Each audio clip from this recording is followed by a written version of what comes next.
اعوذ باللہ من الشیطان الرجیم، بسم اللہ الرحمن الرحیم۔ الحمدللہ جی، اللہ تعالیٰ کے فضل و کرم سے آج ہم پھر دوبارہ یہاں پر جمع ہیں اللہ تعالیٰ کے کلام کو سیکھنے کے لیے، سمجھنے کے لیے۔ اور یہ جو ہمارا سلسلہ کرونا کے دوران الحمدللہ جو 6-7 مہینے پہلے جو شروع ہوا تھا، وہ کسی نہ کسی حوالے سے کبھی کم کبھی زیادہ یہ چلتا چلا جا رہا ہے۔ اور ہمارا آج میں تھوڑا سا آپ کے سامنے ابھی تھوڑی دیر پہلے ڈسکس بھی کر رہا تھا، ہمارا جو مین تھیم ہے، ہمارا مین پروگرام ہے، یہ 30واں پارہ جو قرآن مجید کا ہے۔ اس 30ویں پارے سے ہم نے اس کا اسٹارٹ لی ہے، اور ہمارے یہ 5-7 بندوں کی جو ٹیم ہے جو کہ اس کے اندر تیاری کرتی ہے لیکچر کی، اور پھر لیکچر ڈیلیور کرتی ہے۔ تو ہمارا مین مقصد یہ ہے کہ ہم اس کو 30ویں پارے کو پہلے مکمل کریں، تقریباً 37 صورتیں اس کو مکمل کریں گے انشاءاللہ۔ اس کے بعد پھر ہم ٹاپک وائز کبھی قرآن، کبھی نماز، کبھی روزہ، اس طرح مختلف ٹاپکس پہ ہم چلیں گے۔ تو اس پروگرام کا آغاز تلاوت کلام پاک سے کرتے ہیں۔ آج ہماری سورت جو ہے سورت طارق ہے۔ تو میں جمیل صاحب ہمارے بہت اچھے دوست ہیں، ہمارے ساتھ ہی جاب کرتے ہیں، تو میں جمیل صاحب کو دعوت دوں گا کہ وہ تلاوت قرآن پاک سے اس پروگرام کا آغاز کریں۔ جی جمیل صاحب۔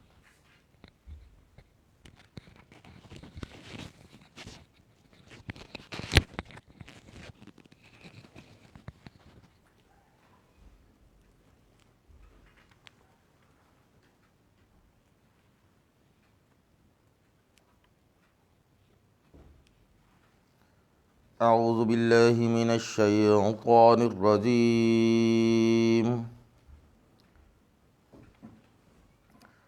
بسم اللہ الرحمن الرحیم۔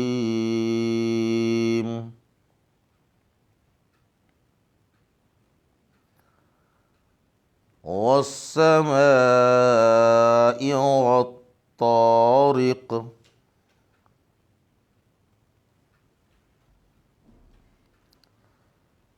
وما أدراك ما الطارق، النجم الثاقب،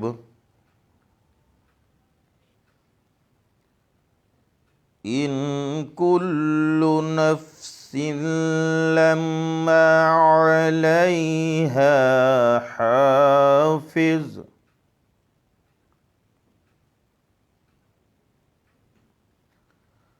فلينظر الإنسان مما خلق،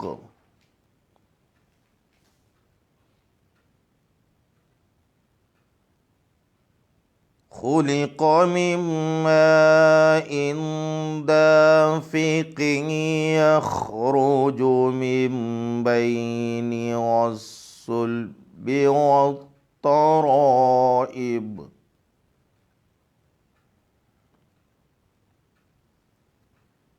إنه على رجعه لقادر،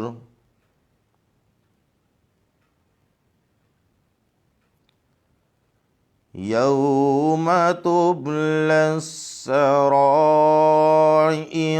فما له من قوة ولا ناصر،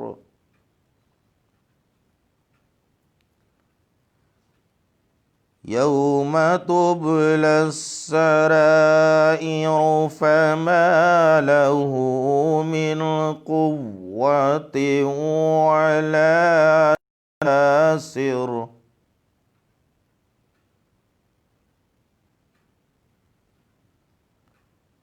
والسماء ذات الرجع، والأرض ذات الصدع، إنه لقول فصل، وما هو بالهزل، إنهم يكيدون كيدا وأكيد كيدا،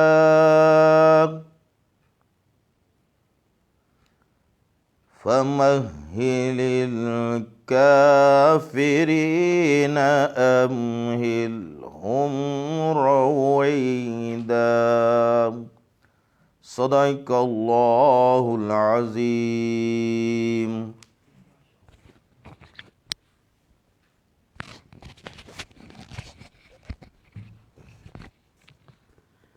جزاک اللہ خیر جی.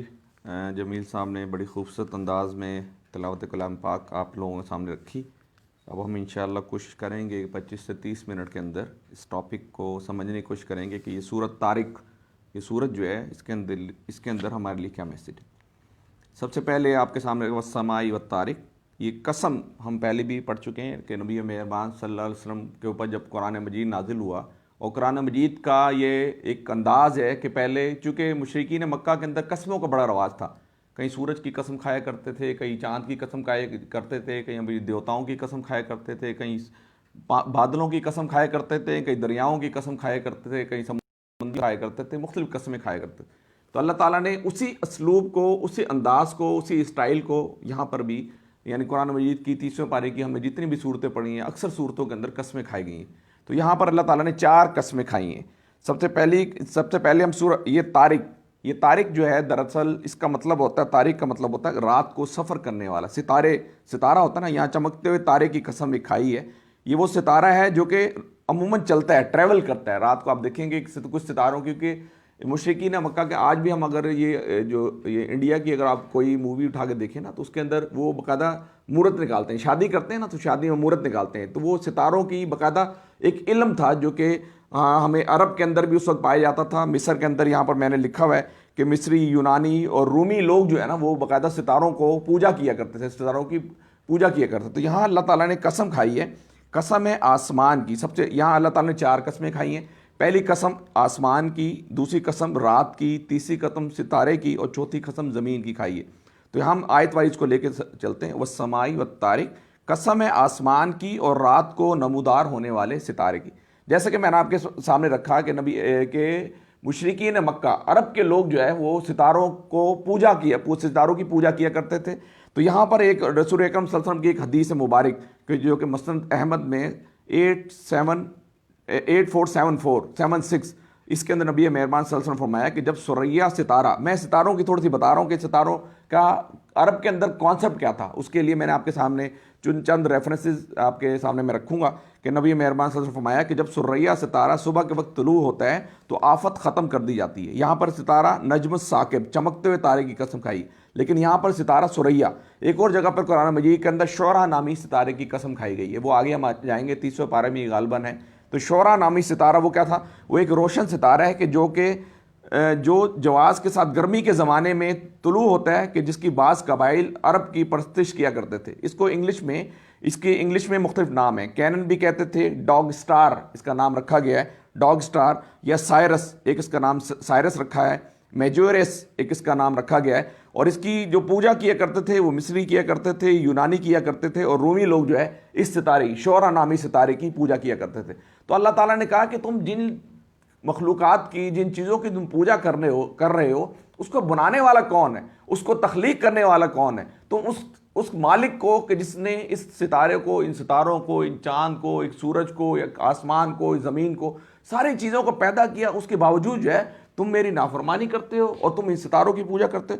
تو یہاں پر جو یہ ستارہ ہے، والسماء والطارق، قسم ہے آسمان کی، وما ادراک جیسے اردو میں استعمال، میں نے آپ کو بتایا کہ قرآن مجید کے کم و بیش 70 سے 80% ایسے الفاظ ہیں جو کہ اردو میں استعمال ہیں. اردو چونکہ لشکری زبان ہے، اردو کے اندر آپ کو عربی کے الفاظ سب سے زیادہ ملیں گے. بلکہ میں یہ ارطغرل غازی جو ابھی آج کل ہم دیکھیں، ایک ترکش ایک مووی چل رہی، ڈرامہ چل رہا ہے، میں جب اس کو میں نے غور سے سنا تو بہت سارے ایسے الفاظ وہ بھی اردو میں استعمال ہوئے ہیں. تو اس میں عربی کے، اردو کے، عربی کے، فارسی کے، انگلش کے، اس کے علاوہ یہ جیسے ترکش زبان ہے، اس کے بہت سارے الفاظ جو ہے نا وہ اس کے اندر شامل ہیں. تو یہاں پر دیکھیں والسماء والطارق، قسم ہے آسمان کی. اور آسمان کے حوالے سے ہم پہلے بھی کئی دفعہ پڑھ چکے ہیں. 1-2 آیت میں رکھ کے آپ کے سامنے چلتا چلوں گا. سورہ ملک کی آیت کہ جس کے اندر ہم آسمان کو ہم بے شمار مرتبہ ڈسکس کر چکے ہیں. میں جسٹ گلمپس کے طور پر 1-2 آیتیں آپ کے سامنے رکھوں گا. سورہ ملک کے اندر اللہ تعالیٰ فرماتے ہیں کہ وَلَقَدْ زَيَّنَّا السَّمَاءَ الدُّنْيَا بِمَصَابِيحَ وَجَعَلْنَاهَا رُجُومًا لِلشَّيَاطِينِ، کہ ہم نے تمہارے قریب کے آسمان کو عظیم و شان چراغوں سے آراستہ کیا. چراغ کیا ہیں؟ یہ ستارے. چراغ کیا ہیں؟ یہ ستارے. ہم نے تمہارے قریب کے آسمان کو عظیم و شان چراغوں سے آراستہ کیا اور انہیں شیاطین کو مار بھگانے کا ذریعہ بنا دیا، اور ان شیطانوں کے لیے ہم نے بھڑکتی ہوئی آگ مہیا کر رکھی. ایک تو ستاروں کا کام یہ ہے کہ یہ ستارے جو ہے چمکتے ہیں، ٹھیک ہے، آپ کو روشنی مہیا کرتے ہیں۔ ایک ستاروں کا کام یہ بھی ہوتا ہے کہ نبی مہربان صلی اللہ علیہ وسلم فرمایا جب اللہ کے نبی صلی اللہ علیہ وسلم کو مبعوث کیا گیا نا، تو مبعوث کرنے کے بعد اس سے پہلے نبی اکرم صلی اللہ علیہ وسلم سے آنے سے پہلے کیا کیا کرتے تھے؟ شیاطین جایا کرتے تھے اللہ کے دربار میں اور سن گن لیا کرتے تھے کہ نیچے کس لوگوں کے بارے میں کیا فیصلے ہو رہے ہیں، تیمور کے بارے میں کیا فیصلہ ہو رہا ہے، عدیل کے بارے میں کیا فیصلہ ہو رہا ہے۔ تو وہ جو کمزور عقیدے کے مالک ہوتے تھے نا، پھر وہ شیاطین آتے تھے، پھر ان کے جو مجاور بیٹھے ہوتے ہیں نا، آپ نے دیکھا ہے بہت سارے مجاور شیاطین کے بھی اپنے گرگے ہیں جو بیٹھے ہوئے ہیں، جو لوگوں کے ورگارا ہیں۔ ہم نے قل اعوذ برب الناس میں پڑھا تھا نا کہ شیطانوں میں سے بھی جو ہے وہ شر و فساد پھیلاتے ہیں، اور جنوں میں سے بھی شر و فساد پھیلاتے ہیں۔ تو وہ کیا کرتے ہیں، وہ جا کے بتاتے ہیں اس کے کان میں، جس کا عقیدہ کمزور ہے، عدیل میاں کسی کے پاس گئے، یار میرا کیا ہونا ہے۔ اب وہ شیاطین وہاں سے سن گن لے کے آئے ہوئے تھے، انہوں نے بتا دیا عدیل صاحب اب آپ کے ساتھ یہ ہونے والا ہے، اور پتہ چلا 2 دن کے بعد وہی ہو گیا۔ تو اللہ کے نبی صلی اللہ علیہ وسلم جب مبعوث ہوئے تو اس کے بعد ریسٹرکشن لگا دی گئی کہ اب کوئی بھی شیاطین جیسے ہی جاتے ہیں تو اللہ کے جو فرشتے ہیں وہ کیا کرتے ہیں، وہ یہ جو سٹارز ہیں، یہ ستارے ہیں، ان کو پکڑتے ہیں اور مارتے ہیں۔ آپ نے دیکھا، آپ بعض کا کہتے ہیں جو دیکھیں ستارہ آیا ٹوٹتا ٹوٹتا ٹوٹتا آتا ہے ایک جگہ غائب ہوئے، یہ وہ ستارے ہیں، یہ وہ ستارے۔ ایک کام ہے چمکنا، اور دوسرا کام یہ کہ جب شیاطین جاتے ہیں، کیونکہ وہ ٹارگٹ لے کے آئے نا، وہ چیلنج کر کے آئے کہ اللہ تعالیٰ میں تیری زیادہ مخلوق کو جہنم کے اندر لے کے جاؤں گا، لیکن اللہ نے کہا کہ میرے جو محبوب بندے ہوں گے، میرے جو مقرب بندے ہوں گے، مجھے جو ماننے والے بندے ہوں گے، میرے جو بلیورز ہوں گے، وہ تیرے کہنے میں کبھی نہیں آئیں گے۔ تو یہاں پر اللہ تعالیٰ نے یہ کہا ہے وَلَقَدْ زَيَّنَّا السَّمَاءَ الدُّنْيَا، کہ ہم نے تمہارے قریب کے آسمان کو، اب یہ آیت ذرا غور سے سنیں، یہ آپ کو سامنے تھوڑی بیک گراؤنڈ آ گئی نا، آپ سنیں کہ ہم نے تمہارے قریب کے آسمان کو عظیم و شان چراغوں سے آراستہ کیا اور انہیں شیاطین کو مار بھگانے کا ذریعہ بنا دیا، ان شیطانوں کے لیے ہم نے بھڑکتی ہوئی آگ مہیا کر رکھی ہے۔ ٹھیک ہے، اب ہم آگے ایک اور جگہ پر سورہ صف کی 37 نمبر آیت کہ جس کے اندر اللہ تعالیٰ فرماتا ہے کہ اذا زینا السماء الدنیا بزینت الکواکب، کواکب کا نام دیا کہ ہم نے آسمان دنیا کو ستاروں کی زینت سے آراستہ کیا، ہم نے آسمان دنیا کو ستاروں کی زینت سے آراستہ کیا۔ میں نے آپ کے سامنے پہلے بھی 1-2 دفعہ ریفرنس رکھے، ڈاکٹر ظفر اقبال صاحب پنجاب یونیورسٹی کے پروفیسر ہیں، ان کی کتاب میں پڑھ رہا تھا قرآن حکیم اور سائنس، اس کے اندر انہوں نے ریفرنس دیا کہ بیشتر ستارے جو ہیں ان کی عمریں جو ہیں 1 بلین سے 1 بلین سالوں پر محیط ہے۔ بیشتر ستاروں کی عمر 1 بلین سے 10 بلین سالوں پر محیط ہے، یعنی ستاروں کی عمریں بڑی بڑی ہوتی ہیں۔ سب سے پرانے ستارے کی عمر جو بتائی جا رہی ہے سائنس کی روشنی میں، وہ یہ کہتے ہیں کہ 13 بلین سال تک بیان کی جاتی ہے، اور بیشتر ستارے جو ہیں اپنے محور کے گرد جو ہے 100 کلومیٹر فی سیکنڈ کی رفتار سے گھوم رہے ہیں۔ ہم نے پہلے پڑھا نا کہ دنیا کی گردش ہم نے پڑھا کہ 1000 مائل پر گھنٹہ کی رفتار سے اپنے محور کے گرد گھوم رہی ہے، اس کے بعد 62,000 مائل پر گھنٹہ کی رفتار سے وہ سورج کے گرد گھوم رہی ہے، اس کے علاوہ 24,000 مائل پر گھنٹہ کی رفتار سے ایک نامعلوم مقام کی طرف دوڑتی چلی جا رہی ہے۔ لیکن اس کے علاوہ ڈاکٹر ظفر اقبال صاحب کہہ رہے ہیں کہ بیشتر ستارے ایسے ہیں کہ جو کہ اپنی محور کے گرد جو ہے 100 کلومیٹر پر سیکنڈ، آپ نے ایک لفظ نکال، ایک کہا، ایک گنا تو 100 کلومیٹر پر سیکنڈ کی رفتار سے اتنی تیزی سے گھومتے چلے جا رہے۔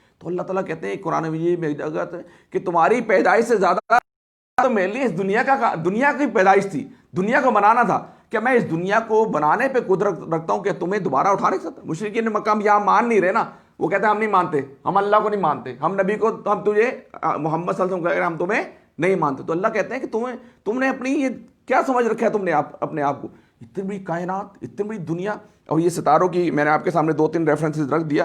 پھر اللہ تعالیٰ ایک اور سورہ ملک میں فرماتا ہے کہ جس نے تہ بتہ 7 آسمان بنائے، تم رحمان کی تخلیق میں کسی قسم کی بے ربطگی نہ پاؤ گے، پھر پلٹ کر دیکھو کہیں تمہیں کوئی خلل نظر آتا ہے، بار بار نگاہ دوڑاؤ، تمہاری نگاہ تھک کر نامراد پلٹ آئے گی۔ اس کے علاوہ ہم یہ دیکھتے ہیں زمین کا جو نجم یہاں جو ہے وہ سمائی وما ادراک، میں نے ادراک سے بات نہیں کی، ادراک میں نے معلوم ہونا، تمہیں کیا معلوم اور تم کیا جانو کہ رات کو نمودار ہونے والا کیا ہے، یہاں پر ہے النجم الثاقب۔ اب یہاں اس ستارے کا ذکر ہے، پہلے تو ستارہ بتایا کہ وہ ستارہ ہے جو کہ ٹریول کرتا ہے، جو کہ موو کرتا ہے۔ کچھ ستارے جو ہے جیسے ہماری ٹربائن ہے نا، اس کے اندر 2 قسم کے بلیڈ ہے، ایک تو روٹیٹری بلیڈ ہے جو کہ گھوم رہے ہیں، ایک فکس بلیڈ ہے، ایسے ہی ہے نا۔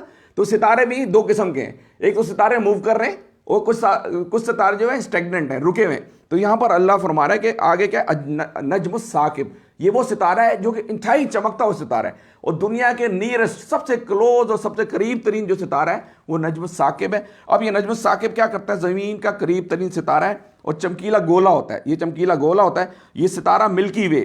اب میں نے آپ کو پہلے ہی بتایا تھا کہ دنیا کے اندر، اس کائنات کے اندر، اس آسمان کے اندر thousands of billions of billion ملکی ویز ہیں، یعنی گلیکسیز ہیں۔ آپ کا یہ جو موبائل لگا نا، موبائل کے اوپر گلیکسی لکھا ہوا ہے، گلیکسی نوٹ 5، تو اس کے اندر ملکی ویز ہیں جس کو ہم کہکشاں بھی کہتے ہیں، اس کہکشاں کے اندر جو ہے نا یہ ایک کہکشاں کے اندر ستارے ہیں، یعنی ایک کہکشاں ملکی وے یعنی گلیکسی کے اندر کلسٹرز، اور کلسٹرز کے اندر پھر ہماری عطارد، پروٹو، زہرہ، مشتری، یہ مختلف سیارچے ہیں جو کہ موجود ہیں، جو کہ کر رہے ہیں. اور ایک انسان جو ہے اپنی آنکھوں سے تقریباً کم و بیش 5000 اسٹار دیکھ سکتے ہیں، یعنی 5000 ستارے ایک وقت میں آپ دیکھ سکتے ہیں. ایک انسان کی جو کیپیسٹی ہے، آنکھوں کی جو کیپیسٹی ہے، وہ 5000 اسٹارز جو ہے نا ایک یعنی آپ اگر ایسے آنکھیں کھولیں گے اگر ستارے پورے آسمان پہ تو کم و بیش 5000 اسٹارز. اور یہ جو کائنات کے اندر جتنی بھی سائنس ہے نا، جتنی بھی سائنس پھیلی ہوئی، جتنی بھی کائنات کے اندر اللہ تعالیٰ نے یہ رموز پھیلائے ہوئے ہیں، جتنی اپنی نشانیاں پھیلائی ہیں، تو اس نشانیوں کو جو قرآن ثابت کرتا ہے، کم و بیش 1000 آیات ایسی ہیں جو کہ قرآن کی ان سائنسی رموز ہیں ان کو یہ ثابت کرتی ہیں. یعنی سائنسی جو جتنی بھی اللہ تعالیٰ کی کائنات کے اندر یہ گلیکسیز کے اندر اسٹارز کی موومنٹ ہو رہی ہے، اس کے علاوہ زمینوں کی موومنٹس ہو رہی ہے، اس کے بعد چاند کا نکلنا، اس کے بعد سورج، ہم نے سورج ڈسکس کیا تھا نا کہ سورج جو ہے تقریباً زمین سے 150 ملین کلومیٹر ہے، 150 ملین کلومیٹر سورج ہے. اور آپ مجھے بتائیں کہ اگر ایک چند گیسز کو اگر میں ایک باٹل کے اندر بند کروں، اس باٹل کے اندر بند کرنے کے بعد اگر اس کو کھولوں تو گیسز کو آپ کنٹرول کر سکتے ہیں نکل کے. لیکن دنیا کے اندر اتنا بڑا سورج، اتنا بڑا گلوب جو کہ دنیا سے 100 ٹائم بڑا ہے اور گیسز کا مجموعہ ہے. اب اس کو ان گیسز کو کس نے روک رکھا ہے؟ وہ کون سی قدرت ہے، وہ کون سی طاقت ہے؟ ٹھیک ہے نا. تو اللہ تعالیٰ کی جو ایک وحدانیت ہمارے سامنے آتی ہے. تو اللہ تعالیٰ یہاں پر یہ فرما رہے ہیں کہ والسماء والطارق، قسم ہے آسمان کی اور رات کو نمودار ہونے والے ستارے کی، اور النجم الثاقب، اور تم کیا جانو کہ رات کو نمودار ہونے والا کیا ہے؟ چمکتا ہوا تارا. ان کل نفس لما علیہا حافظ، کوئی جان ایسی نہیں کہ جس کے اوپر کوئی نگہبان نہ ہو. فَلْيَنْظُرِ الْإِنسَانُ مِمَّا خُلِقَ، پھر ذرا انسان یہی دیکھ لے کہ وہ کس چیز سے پیدا کیا گیا ہے. اب اللہ تعالیٰ نے سب سے پہلے، کیونکہ مشرکین مکہ مان رہے تھے، پہلے ہم نے پچھلی صورت میں پڑھا تھا، اللہ تعالیٰ نے اونٹوں کا بتایا، اللہ تعالیٰ نے وہ پہاڑوں کا بتایا، اللہ تعالیٰ نے مختلف چیز. اب یہاں پر بھی اللہ تعالیٰ نے اسٹارز کا بتایا، چونکہ وہ اسٹارز پہ بلیو کرتے تھے، وہ آسمان پہ بلیو کرتے تھے، آسمان کی قدرتوں پہ بلیو کرتے تھے. تو اللہ تعالیٰ نے ان چیزوں کو بتایا کہ جن چیزوں پہ تم بلیو کر رہے ہو، جن چیزوں کو پوج رہے ہو، ان کا مالک میں ہوں، ان کو پیدا کرنے والا میں ہوں، لہٰذا میری بندگی کرو، لہٰذا میری اطاعت کرو، لہٰذا میری فرما برداری کرو، لہٰذا میرے نبی اکرم صلی اللہ علیہ وسلم کے طریقے کے مطابق اپنی زندگی کو ڈھال لو. تو یہاں پر آگے فرمایا، پھر آگے اب اللہ تعالیٰ اگلا وہ بتا رہے ہیں. فَلْيَنْظُرْ، نظر سے نکلا ہے، اسی سے نظر، فَلْيَنْظُرْ، نظر کیا ہے؟ یہ دیکھو نظر آ رہا ہے تمہیں، ایسے پڑھتے ہیں نا. تو فَلْيَنْظُرِ الْإِنسَانُ مِمَّا خُلِقَ، پھر اللہ تعالیٰ پھر ذرا انسان یہی دیکھ لے کہ وہ کس چیز سے پیدا کیا گیا ہے. اقبال نے کہا نا کہ ستاروں سے آگے جہاں اور بھی ہیں، ابھی عشق کے امتحان اور بھی ہیں. یہ عشق وہ والا نہیں جو آج کل آپ لوگ کر رہے ہیں، یہ لوگ کرتے ہیں، یہ والا نہیں. یہ عشق ہے اللہ سے، عشق ہے یہ، عشق ہے محمد صلی اللہ علیہ وسلم سے عشق ہے، یہ عشق ہے قرآن مجید سے عشق ہے، یہ عشق ہے اللہ کی تعلیمات سے عشق ہے، یہ عشق ہے نبی اکرم صلی اللہ علیہ وسلم کے طریقہ کار سے عشق ہے، یہ عشق ہے نبی اکرم صلی اللہ علیہ وسلم کی سنتوں سے عشق ہے. اس کے بارے میں علامہ اقبال کا، اور علامہ اقبال ایک اور جگہ فرماتے ہیں کہ کھول آنکھ، یہ آسمان و کائنات کے اندر جو چل رہا ہے نا، علامہ اقبال اس کی عکاسی کر رہے ہیں ان آیتوں کی کہ کھول آنکھ، زمین دیکھ، فلک دیکھ، فضا دیکھ، مشرق سے ابھرتے ہوئے سورج کو ذرا دیکھ. کیا تو سورج کو نہیں دیکھتا؟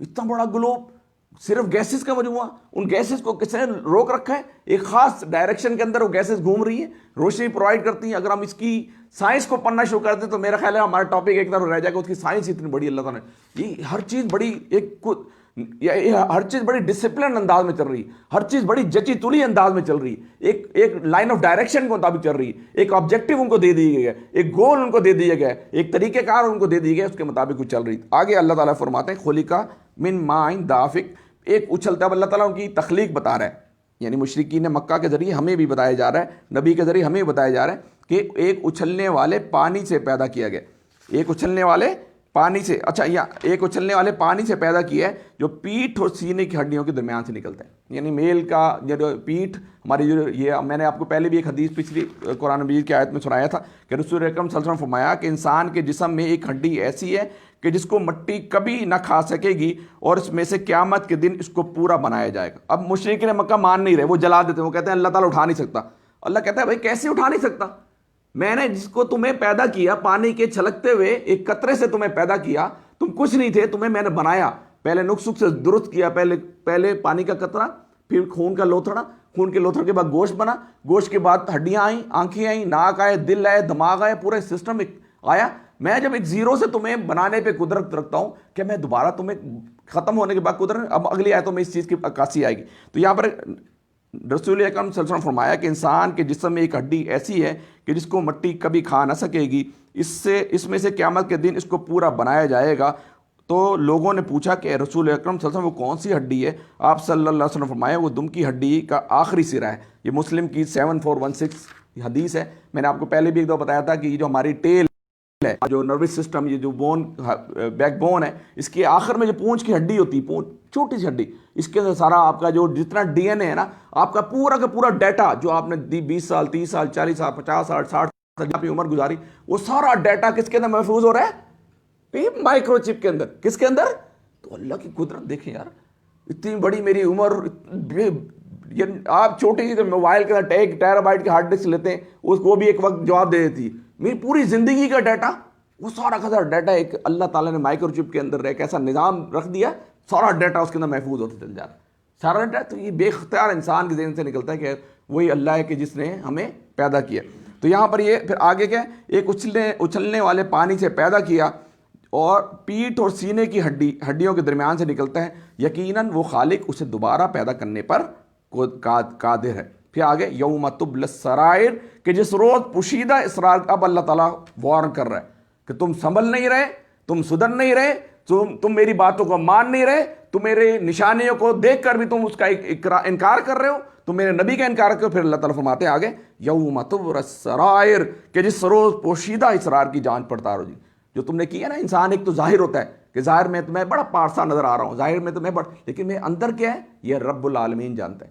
میرا اللہ تعالیٰ فرماتا ہے کہ میں شہر سے قریب ہوں، حبل الورید، جو ورید ہے میری مین جو ورید ہے، اس شہرک سے بھی میں قریب ہوں، میں ہر چیز جانتا ہوں۔ تو اللہ تعالیٰ کہتے ہیں کہ قیامت والے دن جو ہے نا، اس کا جو ہے نا وہ سب کچھ جانچ پڑتال ہوگی۔ اب یہ دیکھیں قرآن مجید کی آیت سورہ کہف کے اندر اللہ فرماتا ہے مالی حاضل کتاب۔ اب جب لوگ وہاں جمع ہوں گے نا، مشرکین مکہ بھی جمع ہوں گے، مسلمان بھی جمع ہوں گے، دیگر مذاہب کے لوگ بھی جمع ہوں گے، تو وہ کہیں گے مالی حاضل کتاب لا یغادر صغیرا ولا کبیرا، یہ کیسا اعمال نامہ ہے جو مجھے دیا جا رہا ہے، یہ کیسا اعمال نامہ ہے جو مجھے دیا جا رہا ہے، اس میں تو کوئی چھوٹی سے چھوٹی چیز اور کوئی بڑی سے بڑی چیز کوئی بھی اس میں نہیں چھوڑی، ہر چیز۔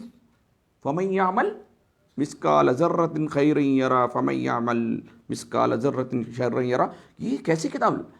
مالی حاضل کتاب، یہ کیسی کتاب؟ لا یغادر صغیرا ولا کبیرا، کہ یہ کیسا اعمال نامہ ہے کہ اس میں تو کوئی چھوٹی یا کوئی بڑی بات نہیں چھوڑی، مگر سب کو محفوظ کیا ہوا ہے، اور جو کچھ انہوں نے کیا تھا سب کو موجود پائیں گے، اور تیرا رب کسی پر ظلم نہیں کرتا۔ یعنی اب ہم دیکھتے ہیں نا، ایک شخص ہے بنی اسرائیل کا، ایک شخص تھا کہ جس نے 99 قتل کیے تھے۔ کتنے کیے تھے؟ یہ قرآن مجید کے اندر بھی واقعہ میں کوڈ ملتا ہے، 99 قتل کیے تھے۔ اب وہ ایک کسی عالم کے پاس گیا، یعنی بنی اسرائیل یعنی یہودیت کا، اس وقت یہودیت ہی یعنی مذہب تھا جو کہ حق پہ تھا، یہودیت ہی مذہب تھا، جیسے آج مسلمان ایک مذہب ہے، ہمارا ایک دین ہے، اس طرح اس وقت یہودیت کا ایک مذہب ہے، اور بنی اسرائیل کا یہ قوم جو ہے اس وقت جو ہے نا حکمرانی کر رہی ہے، بنی اسرائیل جو ہے وہ خلیفہ کے طور پر اس دنیا کے اندر یعنی اپنا نظام چلا رہی۔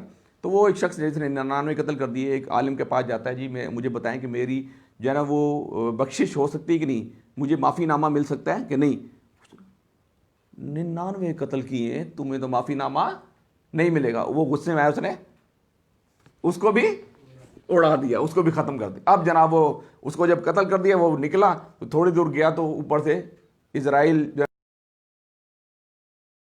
قتل موت کا ایک وقت مقرر ہے، ظاہر بات۔ اب وہ جناب وہ آ گیا، اس کا ٹائم مقرر تھا، اب وہ ادھر سے روح قبض کرنے آیا، تو وہ نیکی کا فرشتہ ہے، وہ کہتا ہے جی میں روح قبض کروں گا، چونکہ ارادہ کر چکا تھا نیکی۔ وہ جو دوسرے فرشتے تھے جو جہنم میں لے کے، انہوں نے کہا جی یہ تو 100 قتل کر کے بیٹھا ہے، یہ کہاں سے بخشا جائے گا، اس کو تو میں لے کے جاؤں گا۔ اب ان دونوں میں جھڑا جو نا اللہ کے پاس، اللہ تعالیٰ اس کا کیا کرنا ہے، یہ تو اللہ تعالیٰ نے حکم دیا کہ تم جاؤ، تم دیکھو کہ، کیونکہ اس کو یہ اس نے باہر بستی سے پتہ کیا تھا کہ فلانی جگہ ایک اور عالم ہے، وہ ان سے پتہ کرو شاید تم اس کا کوئی حل بتا دیں۔ تو وہ ان کی طرف جا رہا تھا، وہ اس عالم کی طرف جا رہا تھا اپنے جو سولوشن لینے کے لیے۔ اب وہ جب وہاں سے نکلا تو وہ اللہ تعالیٰ نے کہا تم ایسا کرو، تم زمین ناپو، اگر وہ جس عالم کی طرف جا رہا ہے وہاں زمین تھوڑی ہے تو اس کو نیکی کا فرشتہ لے جائے جنت کی طرف، اور اگر یہ زمین پیچھے والی تھوڑی ہے تو اس کو جہنم والا فرشتہ لے جائے. حالانکہ زمین جو تھی وہ زیادہ تھی, یہ تھوڑی. اللہ تعالیٰ نے حکم دیا زمین کو اس کو کہ سمٹ جا. اللہ تعالیٰ کہتا ہے کہ میں جب انسان میری طرف بڑھتا ہے, جب انسان مجھ سے مانتا ہے, جب انسان مجھے پکارتا ہے تو میں اس کے ہاتھ بن جائے گا. اللہ اکبر. میرا رب کتنا بڑا رحیم ہے. وہ کہتا ہے میں اس کی آنکھیں بن جاتا, میں اس کے ہاتھ بن جاتا, میں اس کے پاؤں, وہ جو بولتا ہے میں بول رہا ہوتا, وہ جو کرتا ہے وہ میں کر رہا ہوتا. نبی اکرم نے فرمایا کہ کچھ لوگ اللہ کے اتنے محبوب بندے ہوتے ہیں کہ اگر وہ کسی سے بات کرنا چاہیں, کوئی بات کرنے کے لیے ان سے راضی نہ ہو, اور وہ کسی سے کوئی چیز مانگے کوئی ان کو چیز دینے کے لیے راضی نہ ہو, اگر وہ کسی سے رشتہ مانگے ان کو رشتہ دینے کے لیے راضی نہ ہو, لیکن اگر وہ کسی بات پہ قسم کھا لیں اللہ تعالیٰ کی قسم کو پورا کرتا ہے. وہ اللہ کے اتنے مقرب بندے ہوتے ہیں کہ اللہ تعالیٰ کی اس کی قسم کو پورا کرتا ہے. اس لیے کسی کے دل کا حال ہم نہیں بتا سکتے کہ اس کے دل کے اندر کیا ہے, اس کا تعلق اس کا رب سے کتنا زیادہ مضبوط ہے. بعض کا ہم شکل دے کے انالیسس کر لیتے ہیں, یار یہ تو ایسا ہوگا, یہ تو ویسا ہوگا. نہیں, یہ اللہ جانتا ہے, بہتر جانتا ہے کہ کون کس حالت میں کس طرح ہے. بعض کا جس کو ہم بہت زیادہ نیک سمجھ رہتے ہیں وہ اندر سے بالکل سیاہ ہوتا ہے, اور بعض کا جس کو ہم باہر سے سیاہ سمجھ رہتے ہیں اندر سے بالکل صاف, بالکل اجلا ہوا ہوتا ہے. تو یہاں پر اللہ تعالیٰ نے یہی فرمایا کہ یہاں جو یوم تبل السرائر, اس دن تمام کے تمام جو ہے نا پوشیدہ اسرار کی جانچ پڑتال کی جائے گی. پھر آگے فما لہو من قوت ولا ناصر, کہ اس کے بعد کیا آتا ہے, اس وقت انسان کے پاس نہ خود اپنا کوئی زور ہوگا نہ کوئی اس کی مدد کرنے والا ہوگا. اس وقت انسان کے پاس نہ خود اس کا زور. آج ہم کہتے ہیں نا, آج کیا ہوتا ہے, میں ذرا کہیں پھنستا ہوں تو پھر میرا بھائی مجھے بچانے آیا تھا, ایسے ہوتا ہے. میری ماں مجھے بچانے, مجھے باپ پیٹ رہا ہوتا ہے, ماں بچانے آ گئی, پھپھو بچانے آ گئی, نانی بچانے آ گئی, دادا بچانے آ گیا. آفس میں کہیں پھنسا, ایک پلانٹ مینیجر مجھے لتاڑنے لگا تو کوئی اور مجھے بچانا. ایسے ہوتا ہے نا, ہم اپنے سورس سے ڈھونڈ لیتے ہیں, ہم یار اس سے پوچھ لو, اس سے بولا, کوئی نہ کوئی بچانا. لیکن کیا مطلب اللہ تعالیٰ فرما رہے کیا, فما لہو من قوت ولا ناصر, کہ اس وقت انسان کے پاس نہ خود اس کا کوئی زور ہوگا اور نہ کوئی اس کا مدد کرنے والا ہوگا, نہ کوئی اس کا کوئی مدد کرنے والا ہوگا. ہم نے پڑھا تھا نا کہ یوم حشر کے اندر کہ جہاں نبی مہربان صلی اللہ علیہ وسلم کو ایک نہر دی جائے گی, ٹھیک ہے نا, ایک انا اعطیناک کالکوثر, کوثر ایک نہر دی, ایک وہ کوثر حوض دیا جائے گا. اور نبی نے فرمایا کہ کچھ لوگ ایسے ہوں گے کہ جن کو میں چھڑاؤں گا, اور کچھ لوگ ایسے ہوں گے جو مجھ سے چھڑا لی جائیں گے. تو صحابہ کرام کو پوچھا, اللہ کے نبی آپ سے کیوں چھڑا لی جائیں؟ اللہ کے نبی نے کہا کہ اللہ تعالیٰ کہیں گے, اے نبی تو نہیں جانتا تیرے جانے کے بعد ان لوگوں نے کیا کیا فساد برپا کر رکھا تھا, کیا کیا دین کے اندر کیا کیا تحریفات کر رکھی تھی, دین کو کیسے مذاق بنا رکھا تھا. آج ہم دیکھتے ہیں ربیع الاول کے اندر کہ عید میلاد النبی منایا جا رہا ہے, اور ایک سائڈ پہ مجھے کل ہی خالد بھائی بتا رہے تھے کہ ایک سائڈ پہ جہاں اسٹیج لگا ہوا ہے سیالکوٹ کے اندر, ایک سائڈ پہ لڑکیاں ڈانس کر رہی ہیں, ایک سائڈ پہ لڑکے ڈانس. کیا ہے عید میلاد النبی؟ یہ دین ہمیں سکھاتا ہے کہ مخلوط محفل ہو, اللہ کے نبی اکرم صلی اللہ علیہ وسلم کی ولادت کا موقع ہو اور ڈانس چل رہے ہو, میوزک چل رہے ہو. تو اس لیے نبی اکرم صلی اللہ علیہ وسلم کہ حشر کے دن کچھ لوگوں کو میں چھڑاؤں گا اور کچھ لوگ مجھ سے چھڑا لی جائیں گے. پھر اللہ کے نبی کہیں گے اللہ تعالیٰ یہ تو میرے صحابہ ہیں. یہ حدیث ہم نے پچھلی ناتائینہ یہ تیمور بھائی بیٹھے ہیں, ہم نے پڑھی ہے کہ وہ اللہ کے نبی کہیں گے اللہ تعالیٰ یہ تو میرے صحابہ ہیں. اللہ کے نبی کہیں گے, اللہ تعالیٰ کہیں گے اے نبی یہ تیرے صحابہ تھے, لیکن تیرے جانے کے بعد انہوں نے اتنی تعریفات کر دی, اتنی بدعت کی, اتنی چیزوں کو چینج کر کے. کیونکہ اچھی تھے کہ پہلی, اب یہ تھوڑے سے ہم لے لیتے ہیں کہ جو پہلی قومیں تھیں نا, پہلی قوموں کے اندر کیا ہوتا تھا, یہودیت کے اندر, عیسائیت کے اندر, نصرانیت کے کیا کرتے, وہ اپنی مرضی سے موڈیفائی کر دیتے تھے, دین کو موڈیفائی کر دیتے. اس وجہ سے آج ہمارے درمیان جتنی بھی کتابیں ہیں, توریت کی کتاب ہوگی, انجیل کی کتاب ہوگی, یہودیوں کی کوئی کتاب ہوگی, بدھ مت کی کوئی کتاب ہوگی, ان ساروں میں تحریفات ہوگی, ہر کسی نے اپنی طرف سے موڈیفائی کر دی. لیکن اللہ تعالیٰ نے کہہ دیا کہ نہیں, اب یہ دین مکمل کر دیا گیا ہے, اب یہ دین مکمل کر دیا گیا ہے, اس کے اندر کوئی زیر زبر پیش کی بھی غلطی نہیں. ہم یہ پڑھتے ہیں ربنا, میں چھوٹی سی مثال دے کے آگے چلوں گا, ہم پڑھتے ہیں دعا ربنا بڑی کامن دعا ہے, آپ سب کو یاد ہوگی, ربنا آتینا فی الدنیا حسنہ وفی الآخرتی حسنۃ وقینا عذاب النار. اتنی دعا جو ہے قرآن مجید کے اندر ملتی, ہم نے ایڈ کر دیا وقینا عذاب القبر, وقینا عذاب الحشر, وقینا عذاب المیزان. ہے تو اچھی چیزیں کہ اللہ تعالیٰ مجھے قبر کے عذاب سے بچا, مجھے حشر کے عذاب سے بچا, مجھے یعنی وقینا عذاب القبر, وقینا عذاب الحشر, وقینا عذاب المیزان. لیکن یہ چیزیں چونکہ قرآن کا حصہ نہیں ہے, اس دعا کا حصہ نہیں ہے, تو یہ موڈیفائڈ ہیں, اس کو ہم کر نہیں سکتے. ربنا آتینا فی الدنیا حسنہ وفی الآخرۃ حسنۃ وقینا عذاب, اتنی دعا. تو اس کا مطلب جو قرآن ہمیں دے اسے لے لو. قرآن خود کہتا ہے, اللہ کے نبی نے فرمایا کہ جو قرآن تمہیں دے اسے لے لو, اور جس چیز کو چھوڑنے سے کہے اسے تم چھوڑ دو. تو ہم آگے چلتے ہیں, آگے کیا فرمایا جا رہا ہے کہ والسماء ذات الرج, یہ قسم ہے بارش کی. اب یہ اگلی قسم کھائی جا رہی, والسماء ذات الرج والارض ذات الصد. بس میں ایک دفعہ خالی ترجمہ پڑھ کے 2-3 منٹ میں اس کو سم اپ کرنے کی کوشش. والسماء ذات الصدع انہ لقول فضل, کہ قسم ہے بارش برسانے والے آسمان کی اور نباتات اگتے وقت پھٹ جانے والی زمین کی. یہاں پر قسم جو کھائی جا رہی ہے, ہم دیکھتے ہیں کہ لائف سائیکل آپ نے دیکھا ہے, یعنی دنیا کے اندر اللہ تعالیٰ نے جو بھی چیزیں پیدا کی ہیں وہ ضائع نہیں ہوتی. اب دیکھیں پانی کو ہم لے لیتے ہیں, پانی آپ نے گھر پہ یوز کیا یا واش روم میں یوز کیا, یہ واش روم سے نکلا سیدھا چلا گیا نہر سے, نہر میں جاتا جاتا پھر جا گیا سمندر میں. سمندر میں کیا ہوگا, میں لائف سائیکل بتا رہا ہوں. سمندر میں کیا ہوا, آبی بخارات بنے, بادل بنے, بادل پھر دوبارہ یہاں آئے, بادل پھر برسے, پھر وہ پانی زمین میں گیا, زمین سے موٹر سے اٹھایا, ہماری ٹینکیوں میں بھرا, پھر ہم نے پی لیا. تو یہ اللہ تعالیٰ نے جتنی بھی کائنات کے اندر چیزیں بنائی ہیں وہ لائف سائیکل آپ دیکھیں نا, وہ ضائع نہیں ہوتی, وہ اپنی فارم چینج کرتی چلی آتی. تو یہاں پر اللہ تعالیٰ فرما رہے ہیں, یہ چیز بتانے کے بعد بتا رہے ہیں کہ تم یہ سمجھ رہے ہو یہ چیز پانی ختم ہو گیا تھا نا, آپ کے لیے تو ختم ہو گیا, آپ نے یوز کیا ویسٹ ہو گیا, نہیں, وہ دوبارہ گھوم گیا. تو اللہ تعالیٰ مشرکین مکہ بتا رہے ہیں کہ اتنا بڑا سائیکل جو چل رہا ہے کائنات کے اندر, زمین کے اندر چیزیں نکلتی ہیں, پیدا ہوتی ہیں, جانور کھاتے ہیں, جانوروں کا ہم کھاتے ہیں, ہماری ویسٹ سے پھر دوبارہ وہ نکلتا ہے, پھر زمین کے اندر جاتا ہے, زمین سے پھر دریاؤں میں, دریاؤں سے سمندروں میں, سمندر سے پھر پانی بھر کے, یہ یعنی کھیتوں کے اندر, یہ پورا سائیکل اگر اس کو ڈسکس کریں گے تو آگے نکل جائے گا. میں جسٹ آپ کو سمجھایا تھوڑا سا کہ دیکھیں پہلے کیا تھا, یعنی آپ کا ویسٹ جو پانی تھا وہ دریا میں گیا, دریا سے سمندر میں گیا, ابھی بخارات بن کے بادل بنے, بارش آگے ہوگی. اب یہ بیج ہم درخت لگاتے ہیں, آپ کا بیج بنا, بیج سے درخت نکلا, درخت سے پھل نکلا, پھل کو ہم نے کھایا, ہمارے کھانے کے بعد وہ ہمارے اندر جو اجزاء سے, اب آپ چھوٹی سی مثال لیں, آپ کا یہ قبر ہوتی ہے نا, قبر کے اندر نبی صلی اللہ علیہ وسلم کہ قیامت والے دن 70 لوگ نکلیں گے, ٹھیک ہے نا, 70. اب آپ انسان جب اس دنیا میں سے چلا جاتا ہے نا, مر جاتا ہے, تو کیا ہوتا ہے, کیڑے مکوڑے اس کو کھاتے ہیں. میری جسم کے اندر پتہ نہیں کتنے لوگوں کے جو یعنی جو اجزاء ہیں میری جسم کے اندر شامل ہیں, اس لیے کہ میرا جسم کس سے, قرآن مجید کے اندر اس 30ویں پارے کے اندر یہ ہے کہ اللہ تعالیٰ کہتا ہے کہ میں نے انسان کو مٹی سے